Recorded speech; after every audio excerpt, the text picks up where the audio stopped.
I stand before you today not in comfort, not in silence, but with a heart burdened and a spirit unshaken. For too long, too many have chosen to look away. For too long, the cries of a neighbor, the struggles of a friend, the dignity of a people have been ignored. But I will not look away. I will not remain silent. Traoré stands with Qatar. When I speak of Qatar, I do not speak of a distant land marked on a map. I speak of a nation that has opened its doors when others closed theirs, a nation that built bridges when others raised walls, a nation that gave compassion when others withheld it. Qatar stood with us in times of hardship. Qatar stood for humanity when hesitation filled the air. And now, in this moment of trial, I declare that I stand with Qatar. What has happened in recent months has shaken the conscience of the world. Acts of aggression, acts that stripped away dignity, acts that threaten sovereignty, these cannot, must not be accepted as normal. They cannot be excused. They cannot be repeated. To remain silent is to betray conscience. To turn away is to betray justice. And so I speak. I call upon those who hold power, those whose words ripple across nations, and I speak directly to His Royal Highness Mohammad Bin Salman, the Crown Prince of Saudi Arabia. This is not disrespect. This is respect for the weight of your office, for the responsibility upon your shoulders, for the chance you have to bend history toward peace. The world is watching. The Gulf is waiting, and history will remember what choice you make. In these past months, we have witnessed a storm descend upon Qatar, a storm not of nature but of politics, of rivalry, of suspicion. Borders tightened, voices silenced, dignity threatened. A neighbor found itself pushed aside, a partner treated as a stranger, a loyal ally left standing in the cold. And I ask you today, how can this be? How can a nation that has given so much now be forced to carry such a burden alone? Qatar has not been a passive nation. When the world cried out in hunger, Qatar sent bread. When refugees fled wars and devastation, Qatar opened its arms. When disputes broke the peace of regions far away, Qatar stepped forward as a mediator, as a builder of bridges, as a voice for reconciliation. And yet, in its own hour of need when shadows have gathered, Qatar has been left isolated, its sovereignty bruised, its security shaken. That is not justice. That is not brotherhood. That is not the future the Gulf deserves. To understand the weight of this moment, we must look at what Qatar has endured. Sanctions that press upon its economy, campaigns of rhetoric that seek to weaken its spirit, moves that undermine the trust between nations that share not only borders but faith, culture, and history. This is not a quarrel between strangers. This is a wound within a family. And when a family member is struck, the pain runs deep. The effects are not abstract. Businesses disrupted, families divided, supply chains cut, students stranded abroad. Imagine for a moment the father who cannot see his child across the border, the mother who wonders if tomorrow she can provide, the worker who fears his livelihood is gone. This is not politics alone. It is the breaking of daily life, the erosion of human dignity. And yet Qatar has stood firm. Through this, Qatar has not turned inward in bitterness.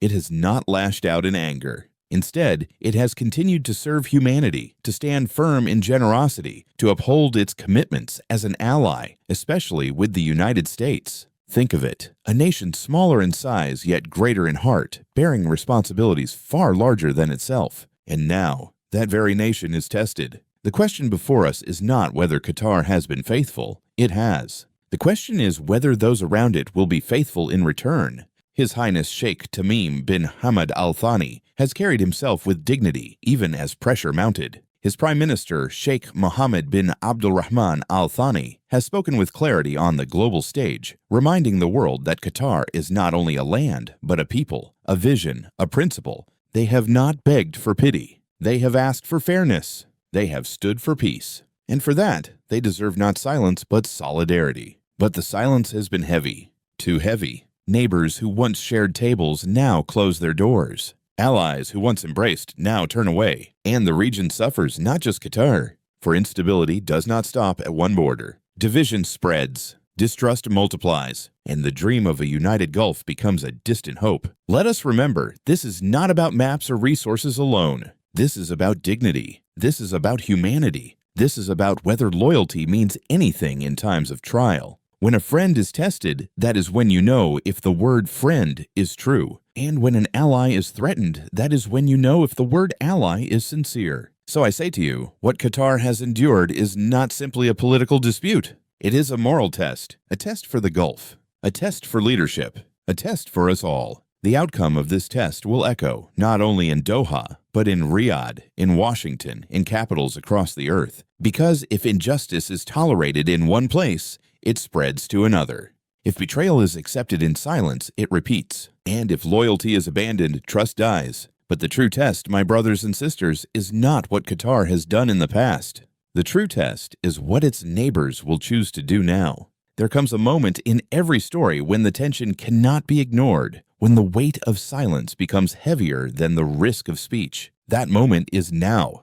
For while Qatar has endured with patience, while it has stood with dignity, the time has come to address the one whose decision can alter the course of history. I speak directly, sincerely, urgently to His Royal Highness Mohammed Bin Salman, the Crown Prince of Saudi Arabia. Your Highness, this is not said in anger, but in respect. Respect for the power entrusted to you. Respect for the reach of your voice. Respect for the fact that when you act, the world cannot help but notice. Riyadh speaks and the Gulf listens. Riyadh moves, and capitals across the earth feel the tremor. That is the position you hold. That is the influence upon your shoulders. And with that influence comes responsibility, a responsibility not only to your own people, but to the whole region, to allies near and far, to the shared destiny of the Gulf itself. It is not wealth alone that gives Saudi Arabia its stature. It is not territory alone that magnifies its importance. It is the leadership role it occupies at this critical hour, and leadership is not measured only by strength of arms or depth of coffers. Leadership is measured by the courage to protect, the foresight to heal, the humility to reconcile. The Gulf does not need more division, it needs vision. The region does not need rivalry, it needs responsibility. And in this hour, responsibility rests with you. I ask you to consider, what will history say? Generations yet unborn will ask, what did he do when Qatar was placed in peril? Did he remain silent, or did he raise his voice? Did he allow mistrust to grow, or did he choose to build trust again? These are not abstract questions. They will be asked, and the answers will define legacy. A leader is remembered not by the speeches he gave, but by the bridges he built, not by the power he wielded, but by the peace he secured. Your opportunity, Your Highness, is immense. It is the opportunity to lead not merely Saudi Arabia, but the entire Gulf into a new era. An era not marked by suspicion, but by trust. An era not poisoned by rivalry, but enriched by reconciliation. An era where the Gulf ceases to be a headline of conflict and becomes a testimony of cooperation. Imagine for a moment what message it would send. Saudi Arabia extending its hand to Qatar, not as a rival, but as a partner. Imagine the shockwaves of hope spreading not only across the Gulf, not only across the Middle East, but across the entire world. It would say to nations everywhere, here at last unity triumphed over division. Here at last leaders chose the higher path. But opportunity does not last forever. It is like a window that opens for a time and then closes. And if left unused, it becomes a burden, a story of what might have been. Do not let this moment slip into the shadows of missed chances. Do not let tomorrow's headlines read of what was lost. Let them proclaim what was gained, what was healed, what was made whole. Understand this clearly. Strength is not only shown in the clenched fist, it is shown in the open hand. Power is not only in the ability to impose, but in the willingness to protect. Security is not achieved through the weakness of neighbors, but through their strength. Prosperity is not secured by building walls, but by building bridges. That is the kind of leadership this moment demands. That is the kind of leadership only a few are given the chance to display. I urge you, Mohammed Bin Salman, to respond not with delay, but with decision. Not with words alone, but with deeds. Deeds that reassure, deeds that heal, deeds that declare to Qatar and to the world that the Gulf will not be defined by suspicion, but by solidarity. Step forward now as the leader who saw beyond the quarrels of the day and chose the covenant of tomorrow. And know this, the eyes of the world are upon you. Washington watches, Cairo watches, Ankara, London, Paris, Berlin, they all watch. But beyond governments, the people watch, the father in Doha, the mother in Riyadh, the child in Kuwait, the worker in Bahrain. They are waiting for signs of hope.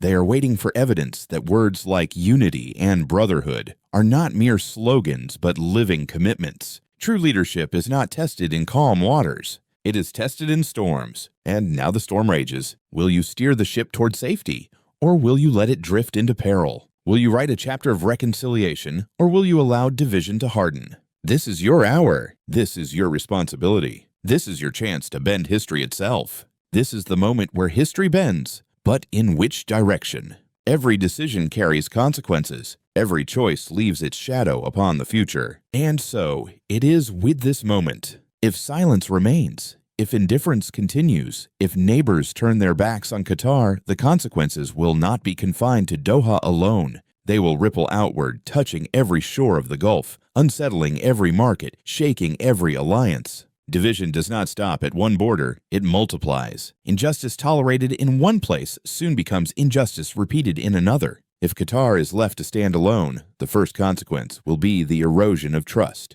How can nations believe in brotherhood when brotherhood fails in the hour of trial? How can the word ally hold meaning if an ally is abandoned? Trust once broken is not easily rebuilt. Suspicion will take root, poisoning future cooperation, corroding the very bonds that once united the Gulf. The second consequence is insecurity. A divided Gulf is a weaker Gulf. Enemies find openings where friends close their doors. Rivals outside the region take advantage when unity within the region falters. Energy markets tremble, investments retreat, opportunities slip away. Families who once crossed borders with ease now find barriers. Students who once studied abroad with hope now return to uncertainty. Workers who once depended on regional cooperation now face instability. A fracture in the Gulf is not a private matter, it is a global issue. And the third consequence is the loss of moral standing. For the world is watching. Nations beyond the Gulf are asking, will this region show unity or will it surrender to rivalry?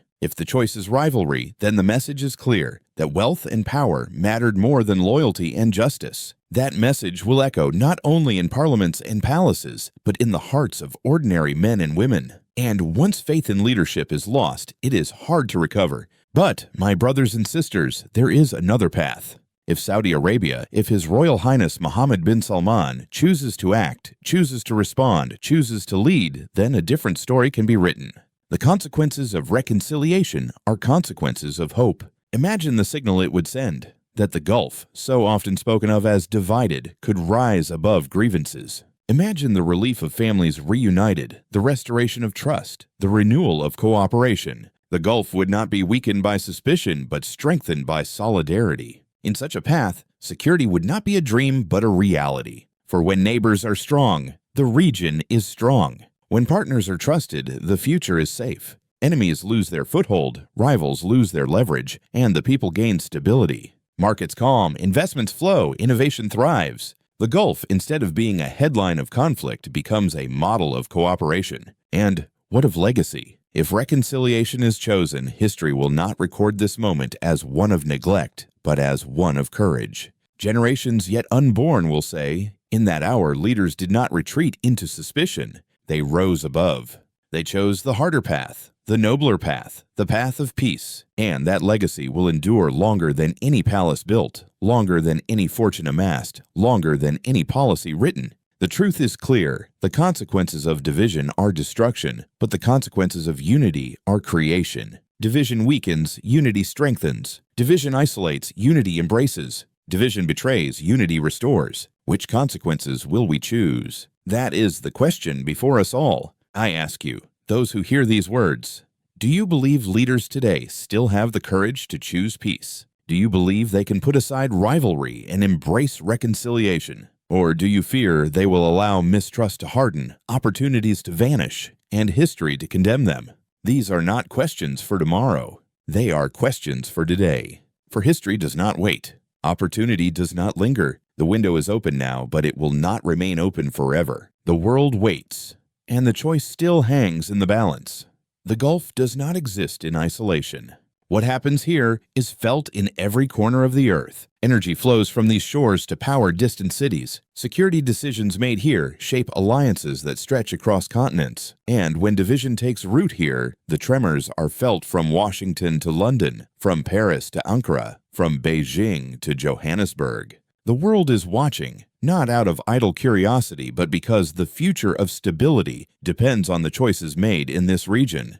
Consider the United States. Qatar has long been a loyal ally, a partner in security, a voice of moderation. The Al Udeid Air Base, standing on Qatari soil, is a cornerstone of American operations in the Middle East. When disaster struck far from the Gulf, it was Qatar that sent aid. When conflicts erupted, it was Qatar that stepped forward as a mediator. Again and again, Qatar has proven itself not merely as a beneficiary of alliances, but as a contributor to them. And yet, in this moment of crisis, America also watches. What message will the United States hear? Will it see that loyalty to allies is rewarded, or will it see that loyalty is discarded when convenient? The answer will shape not only the relationship between Washington and Doha, but also Washington's trust in the stability of the Gulf as a whole. The same is true for Europe. Leaders in Berlin, in Paris, in London are asking, will the Gulf show maturity, or will it show division?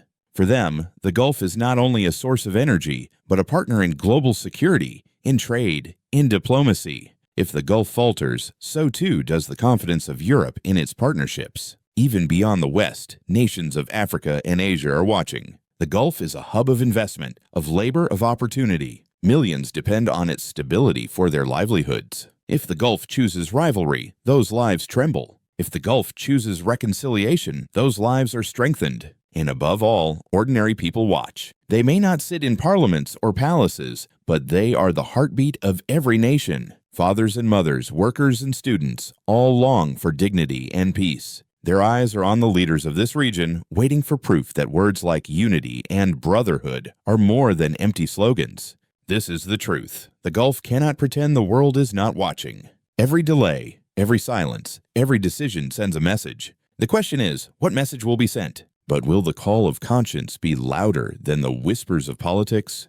My brothers and sisters, we stand at a crossroads. The past has given us wounds, the present has given us trials, but the future, the future, offers us a choice. Will we continue down the well-worn path of rivalry, suspicion, and silence? Or will we choose a different road, a higher road, a road that leads not to division, but to destiny fulfilled? The path ahead is not hidden. It is marked clearly by the principles of justice, dignity, and solidarity. It calls for leaders to stand not against one another, but with one another. It calls for Mohammad Bin Salman to seize the mantle of statesmanship, not simply for Saudi Arabia, but for the entire Gulf. It calls for a decision that will echo across centuries, the decision to build bridges rather than barriers, to create peace rather than prolong conflict. Imagine a Gulf where children wake without fear, where families cross borders freely, where workers find stability, and where nations prosper not at each other's expense, but together. Imagine a region that the world does not look upon with concern, but with admiration. This is not a fantasy. This is not an illusion. This is the path that lies before us, if only courage will take it. The road of peace is not weakness. It is wisdom. It is not surrender. It is strength. It is not naive. It is necessary. For in a world already shaken by conflict and crisis, the Gulf has the power to be a beacon, a model, a testimony that cooperation is stronger than confrontation, that compassion is stronger than coercion. But hear me well, the window will not remain open forever. History does not wait. Opportunity does not linger. Leaders are judged not only by what they attempt, but by what they fail to attempt. And failure to seize this moment will not be forgotten. This is why I say again, not in my name, not on my watch, shall silence be allowed to bury justice. Not in my name, not on my watch, shall division be allowed to destroy destiny. The choice lies before us all, but the responsibility lies heavily upon those with power. The question is simple. Will that power be used to divide, or will it be used to unite? And so I ask you, will we let this moment pass, or will we seize it together? My beloved brothers and sisters, we have walked together through the pain, through the sorrow, and through the hope. We have seen how injustice strikes at dignity, how silence deepens wounds, and how betrayal breaks trust. We have wept for the trials Qatar has endured. We have lamented the silence of neighbors who should have stood firm. We have felt the weight of history pressing down upon this moment. And yet, through all this, hope remains, for the story is not finished. The page is not yet turned. The pen is still in the hands of those with power, and the choice remains open to let division win or to let unity rise.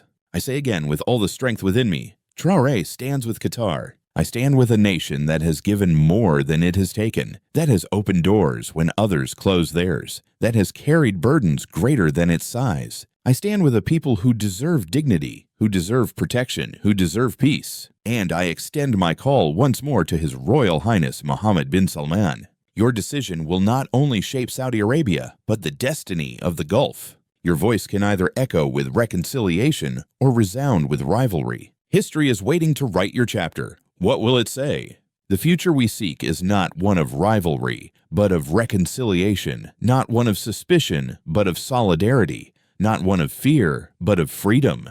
The Gulf can be a beacon, but only if its leaders dare to lead. And if they lead with vision, then the blessings will not be for one nation alone, but for all. So I leave you with this. Traoré stands with Qatar, and I ask, will you stand as well? Will you raise your voice? Will you speak for peace? Will you choose hope over hatred? The world is listening. The world is watching, and the future is calling. Subscribe, share your voice, and let the world know we choose peace together.